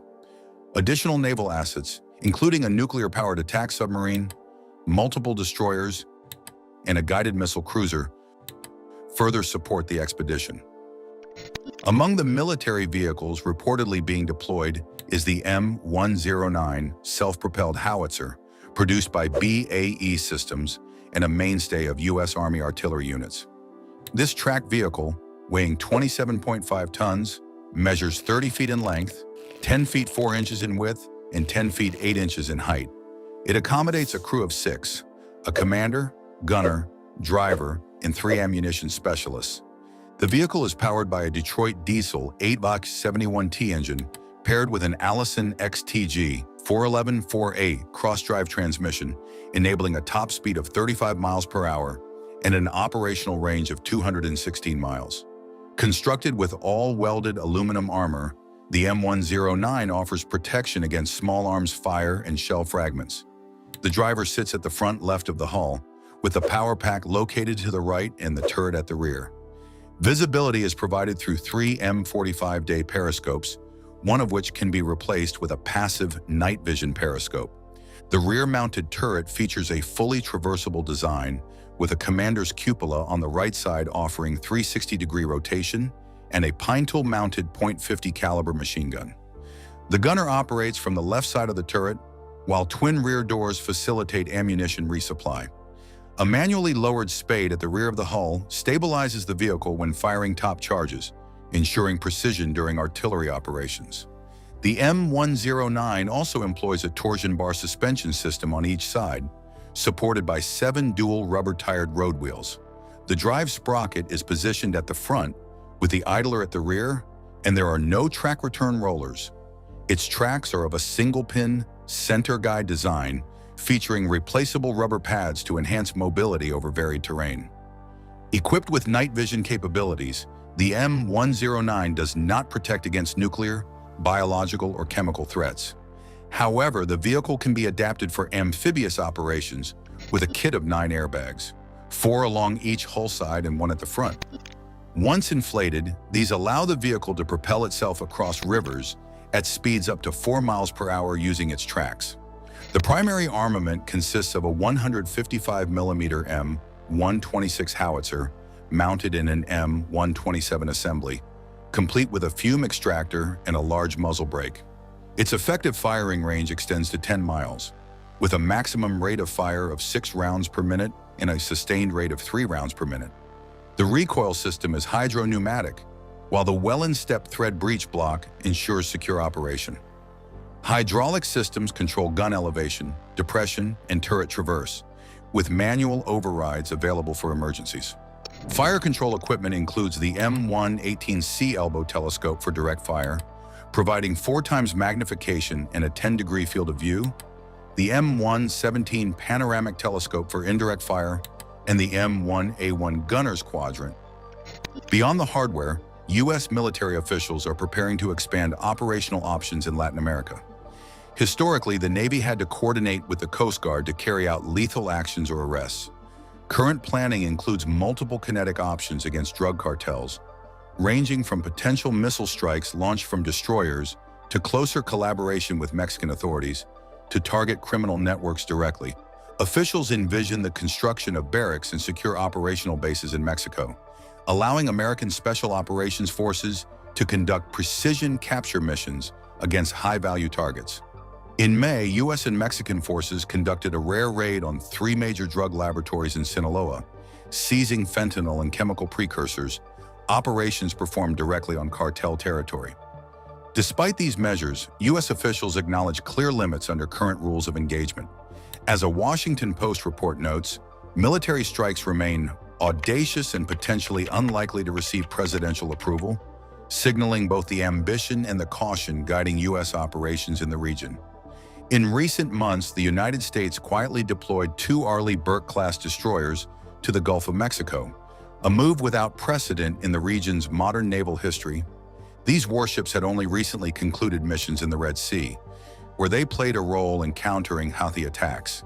The Arleigh Burke destroyer is one of the most advanced and heavily armed platforms the U.S. Navy has ever produced, combining layered defenses, long-range strike capability, and sophisticated electronic warfare systems.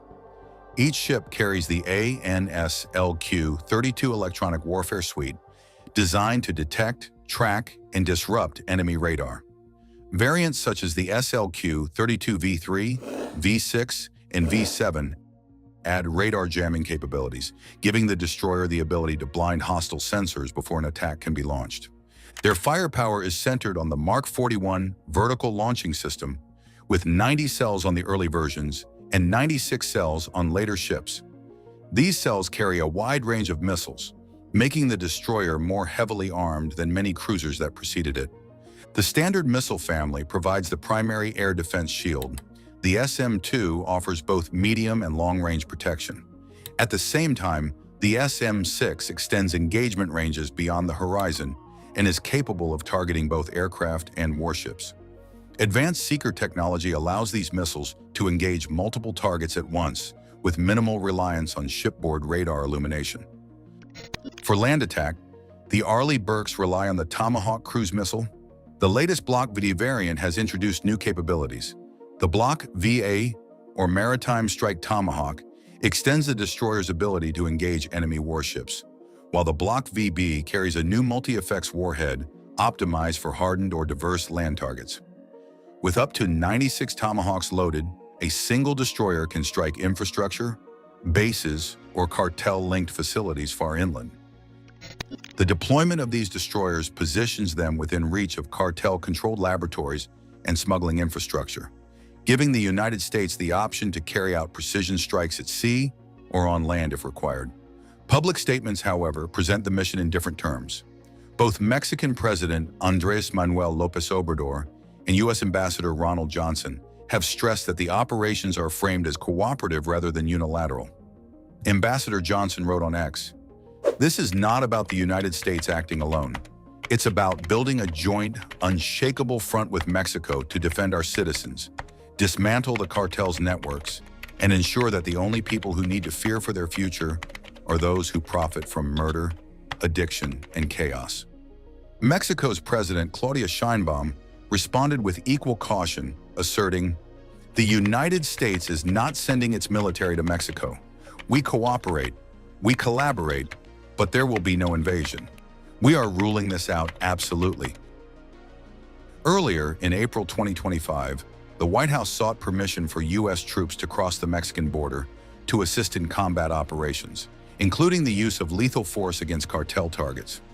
President Sheinbaum declined the proposal, maintaining sovereignty and operational control. While discussions of drug cartels typically focus on the United States and Mexico, the latest orders reveal a broader operational focus, targeting a country rarely mentioned in cartel narratives: Venezuela. On July 25, 2025, the U.S. government officially designated the Venezuelan cocaine cartel, Deo Sols, as a foreign terrorist organization. This cartel is alleged to operate as an extension of the Venezuelan government, comprised of military officers and political elites. Its origins trace back to the 1990s, when traffickers in Colombia began bribing Venezuelan border guards, evolving into what U.S. authorities now describe as a narco-terrorist enterprise with state-level involvement. Unlike Mexico, the official position of the United States is that Venezuelan leader Nicolas Maduro directly controls the Deo Sols cartel, and that his government functions as a narco-terrorist state, and this has been the U.S. stance for several years. The cartel is alleged to enjoy protection through its ties to senior Venezuelan officials.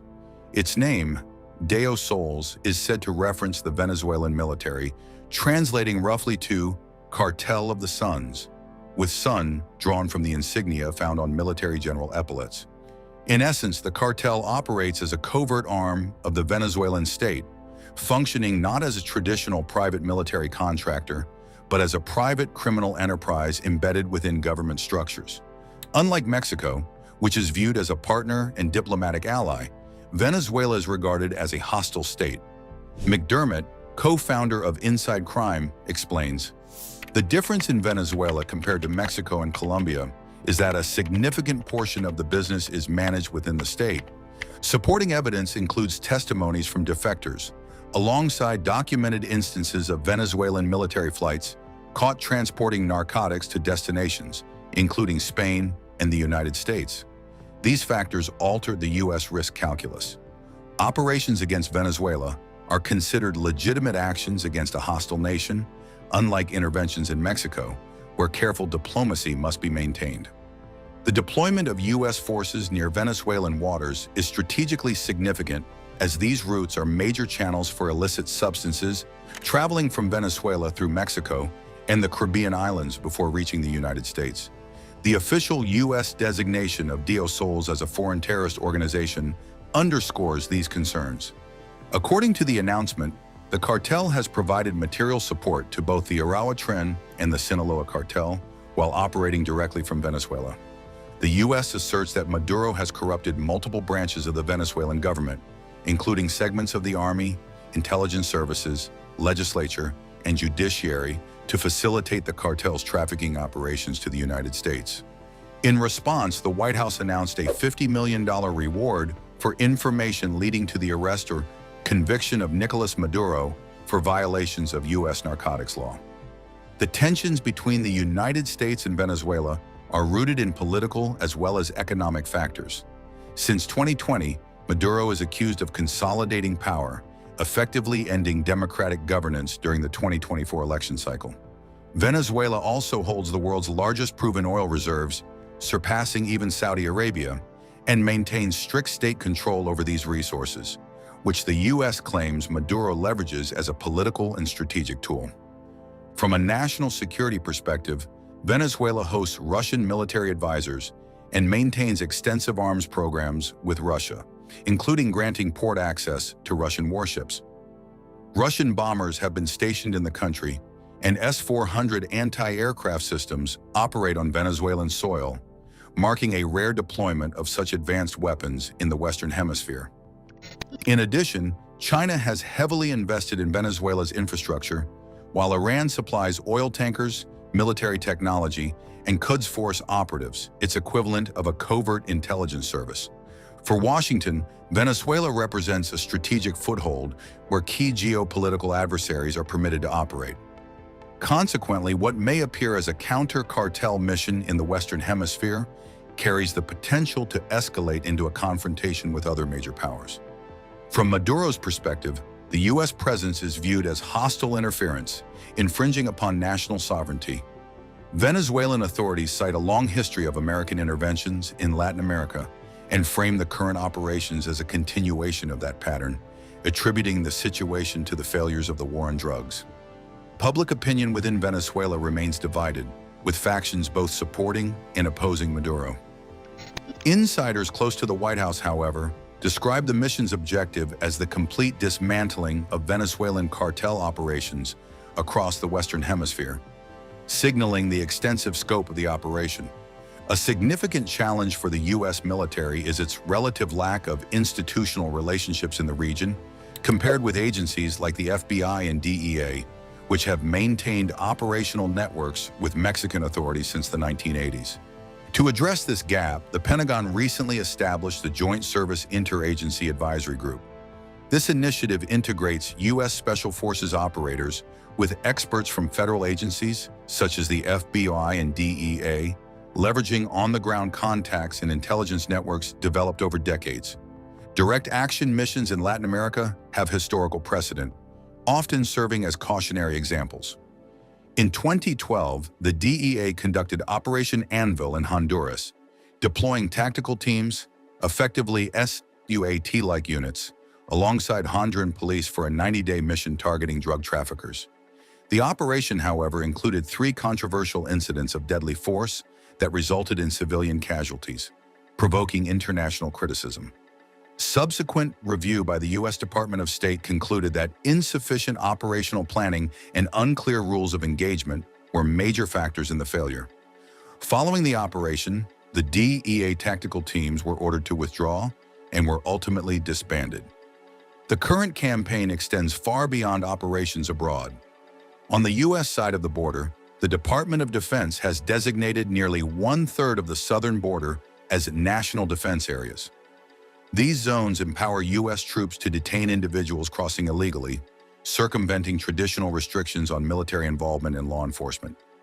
Roughly 1/3 of the U.S.-Mexico border is now under militarized control. Over 7,000 troops patrol hundreds of miles across Texas, New Mexico, and soon Arizona, supported by more than 50 Stryker armored vehicles operating in the desert borderlands. To date, over 1,400 migrants have been charged with trespassing on military-controlled land. These measures have disrupted the flow of drugs and migrants into the United States. The crackdown has cut cartel funding streams, and high-profile arrests of top cartel leaders in Mexico have sparked a violent internal conflict, forcing some cartels to merge in an effort to survive. Parallel to this militarization is Operation at Large, the largest coordinated interior enforcement effort since the 1940s. It involves more than 5,000 federal law enforcement personnel, including 3,000 ICE agents, 1,800 members of Homeland Security, and additional personnel from the Justice Department, U.S. Marshals, and Border Protection. The operation reportedly includes requests for up to 20,000 National Guard troops to support ICE activities, marking the most extensive federal deployment in the interior of the country in modern history. Admiral Halsey, who assumed command of U.S. forces in Central and South America in November 2024, recently outlined his strategy to Congress. The United States of America and the many nations and territories that comprise Latin America and the Caribbean are bound together by rich cultural tradition, family bonds, economic endeavor, and enduring commitment to democratic principles, he stated. He emphasized that the greatest threat is not solely the cartels, but also the strategic actions of Russia and China in the region. These authoritarian regimes continue their methodical incursion into the region, using varying tools towards separate end states. We can stem this tide by standing together, shoulder to shoulder with our allies and partners. Our partners want to work with the United States, but to maintain their trust and confidence, they must feel and see our presence and commitment before it's too late. Media reports indicate that the president has issued a classified directive, potentially a presidential finding for covert action or a presidential memorandum, enabling sensitive military operations. From this directive, officers develop CON plans that evolve into fully executable operational plans. Taken together, these developments reveal the emergence of a multi-front campaign: militarized buffer zones along U.S. soil, mass interior enforcement raids supported by unprecedented numbers of federal agents, military presence in urban centers such as Los Angeles, expanded intelligence collection abroad, and now directives for overt kinetic operations. The United States is conducting a campaign across the Western Hemisphere unlike anything seen in recent memory, integrating both domestic and international efforts with the military and intelligence community at the forefront. The United States has been fighting cartels for decades, but something has pushed this war into dangerous new territory. A weapon once thought too destructive for regular use is now on the table: the vacuum bomb. Known for sucking oxygen out of the air and crushing everything in its path, this weapon could change the entire fight along the border. But how did America get here? And why are officials suddenly willing to use a weapon so terrifying it was once compared to weapons of mass destruction? Join us as we uncover the secret missions, deadly technology, and decisions that could redefine this brutal conflict forever. The United States has been secretly fighting drug cartels near the southern border for many years, but things have now taken a more serious turn. A new weapon is being used that most people have never heard of before. It is called a vacuum bomb, and it is designed to cause massive damage, especially to drug labs hidden underground. This bomb is known for creating a powerful blast that spreads through enclosed spaces. It can reach places that regular weapons cannot, making it useful for destroying secret cartel locations. Behind closed doors, top American soldiers have been working with Mexican troops they trust to catch cartel bosses. These secret operations do not make it into the news, and sometimes even Mexican government officials don't know they're taking place. When important cartel leaders suddenly go missing, the American government keeps quiet about it and lets Mexico get the credit for the success. But the cartels have started to figure out what's really happening. They've begun offering large cash rewards for information about suspected American agents operating in their territory. Things changed when the new president resumed office. Just 2 weeks after becoming president, they officially called 8 big cartels terrorist groups. Now American soldiers, especially the Navy, can go after these criminals much harder using laws made for fighting terrorists. The United States is gearing up for what could be its most intense operation since the early days of the War on Terror. According to 6 officials from military, law enforcement, and intelligence circles, drone strikes are now being seriously looked at as a way to hit drug cartels hard. The targets would include cartel bosses, their vehicles, drug-making sites, and storage hubs. Talks are underway at the highest levels, involving the White House, the Department of Defense, and top intelligence leaders. Back in 2020, former Defense Secretary Mark Esper shared that President Trump had once asked about firing missiles at drug labs in Mexico. That claim was later denied, and now with drone technology more advanced and pressure mounting to deal with cartel violence, the possibility of launching targeted attacks is closer than ever. Another report suggests the United States government plans to use B-2 bombers carrying vacuum bombs to completely destroy cartel hideouts and drug-making facilities. Vacuum bombs, also called thermobaric or fuel air, explosives are among the most powerful weapons used in modern warfare. What makes them so deadly is their unique design. They use oxygen from the air around them instead of carrying their own supply like regular bombs. When a vacuum bomb explodes, it first releases a cloud of explosive material that mixes with the air. Then, either automatically or with a second charge, this cloud ignites and creates extremely high temperatures along with a crushing pressure wave that can kill anyone nearby. These weapons come in different sizes, from small grenades that soldiers can throw by hand to massive devices like the father of all bombs, which has the explosive power of 44 tons of TNT. These deadly weapons have a long history that goes back more than 100 years. During World War I, German soldiers made the first versions called Brandgranate. These were special bombs filled with materials that burned slowly, like fabric soaked in tar and gunpowder dust. When they exploded, they made huge flames that lasted about 2 minutes and threw burning pieces everywhere. German scientists kept working on this idea during World War II. An Austrian scientist named Mario Zipper helped lead this work, but they never managed to make it work perfectly. The big breakthrough happened during the Vietnam War when America made the first bomb of this type that actually worked.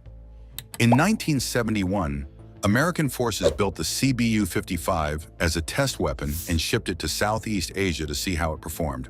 The Air Force Weapons Center at Eglin Air Force Base handled these tests, using slower planes like the A-37 Dragonfly and the A-1 Skyraider to figure out how effective these new bombs were. This was the start of a new chapter in military weapons that could eventually be used against drug cartels working near America's southern border. The CBU-55 saw combat just once during the entire Vietnam War.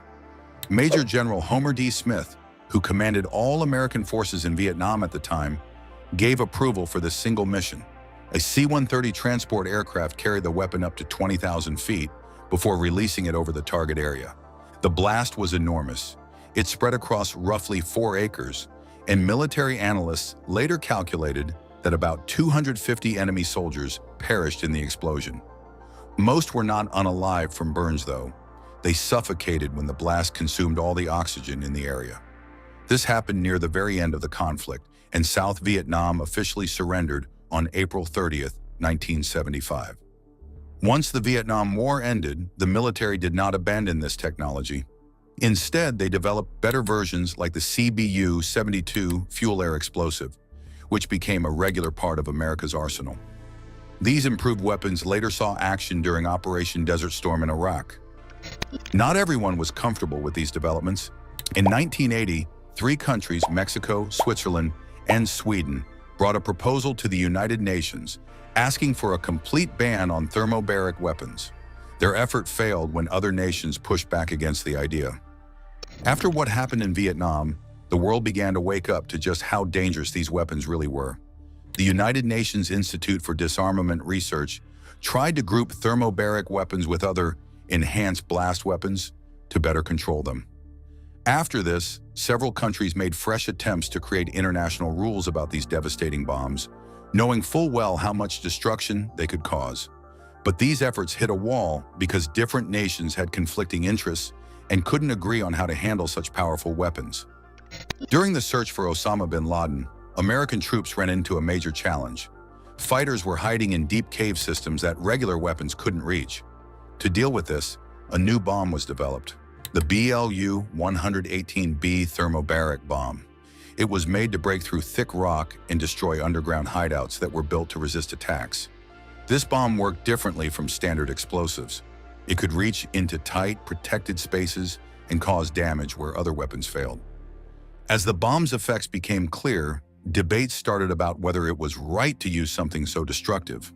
The weapon's ability to wipe out everything in enclosed areas made some experts worry about the long-term impact and whether it crossed ethical lines in combat. The Middle East turned into a testing zone for this weapon as conflicts grew worse in the area. American commanders chose to use the BLU-118B against al-Qaeda and Taliban fighters hiding in Afghanistan's deep cave networks. The caves gave enemy fighters almost perfect cover from attack. Regular bombs and weapons couldn't reach them effectively, so traditional military tactics were not working well. March 2, 2002 was a significant moment in military history during a secret mission near Afghanistan. An F-15E Strike Eagle from the 335th Fighter Squadron flew this historic operation. The aircraft carried the first BLU-118B thermobaric bomb ever used in actual combat. The plane's computer system used laser targeting to figure out exactly where to drop the weapon. It calculated the aircraft's height, speed, and distance from the target to get the timing right.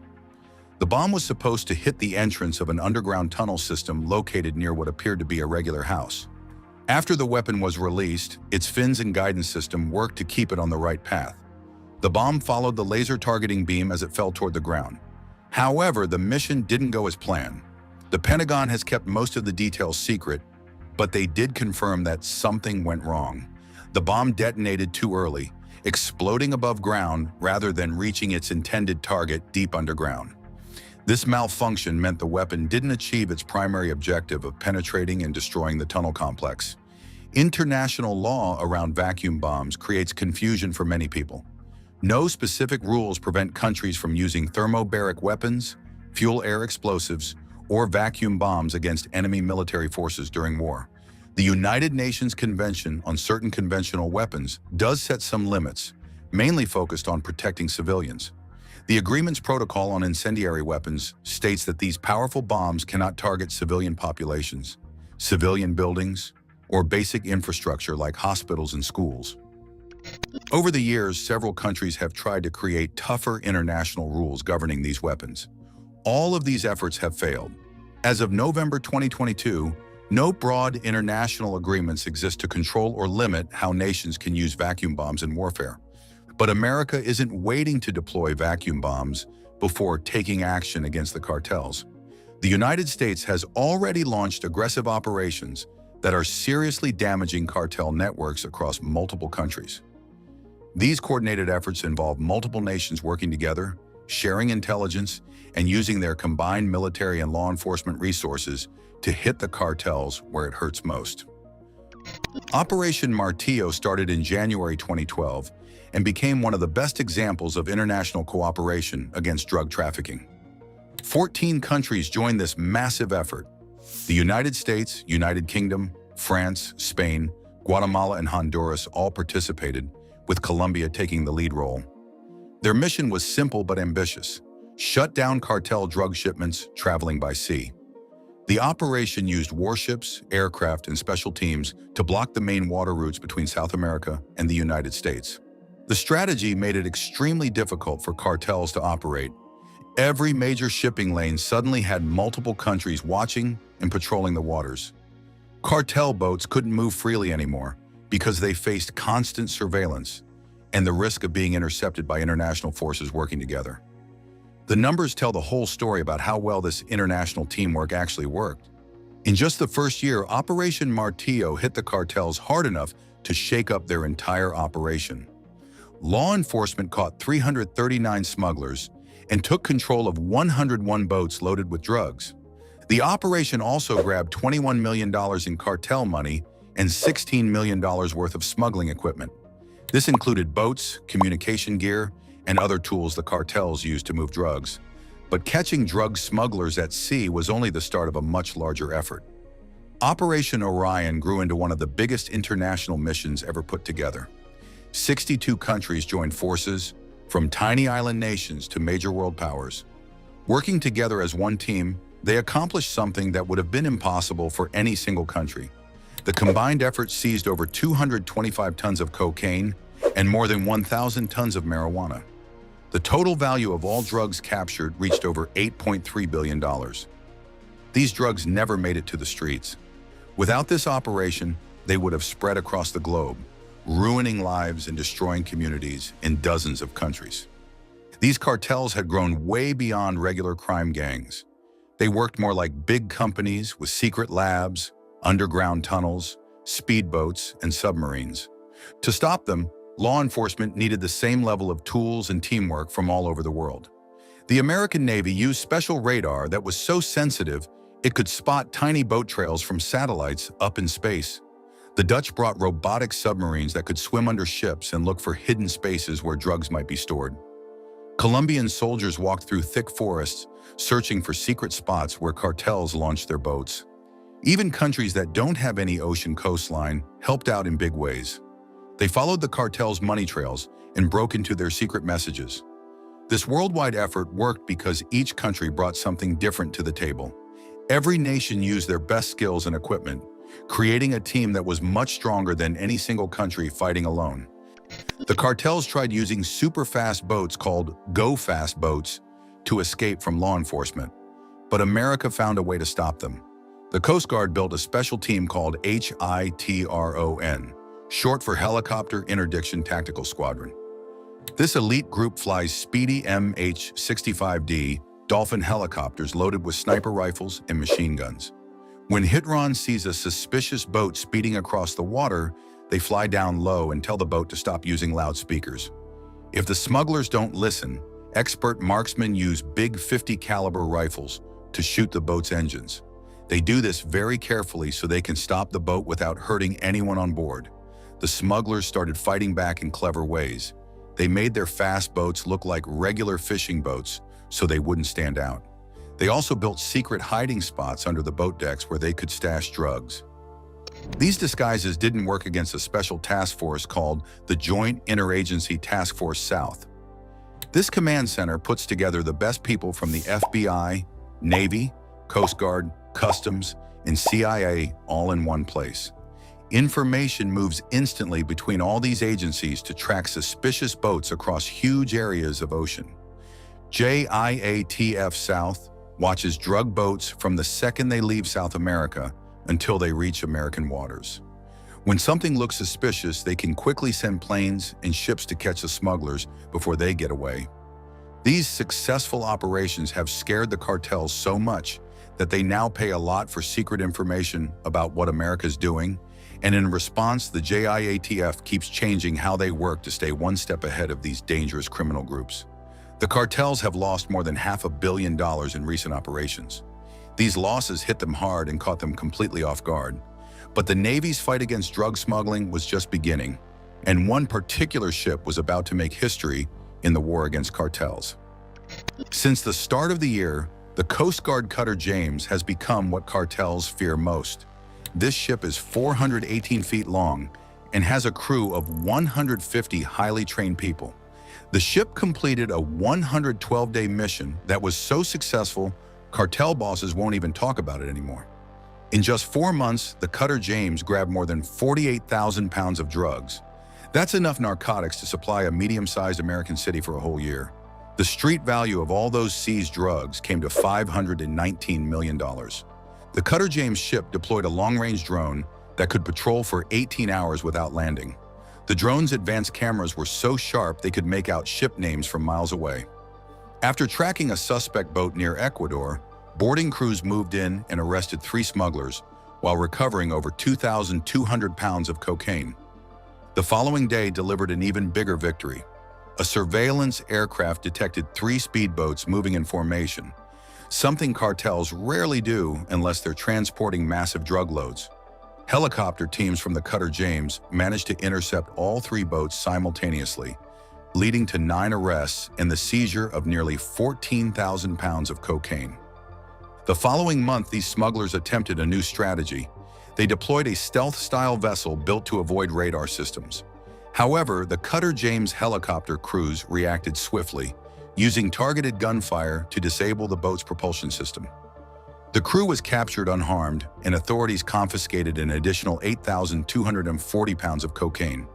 The wildest incident happened on January 18th, when panicked smugglers started dumping their cocaine into the water to escape getting caught. The cutter James crew refused to let them get away with it. They sent out high-speed chase boats to hunt down the running suspects, while other crew members rushed to pull about 6,000 pounds of floating drugs out of the water before they disappeared underwater. Other Navy ships joined these efforts across different areas. The USS Minneapolis-St. Paul and USS St. Louis carried out their own operations in the Caribbean, grabbing massive amounts of cocaine and hitting major cartels hard.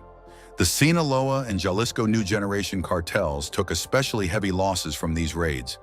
The information collected during these busts turned out to be just as important as the drugs themselves.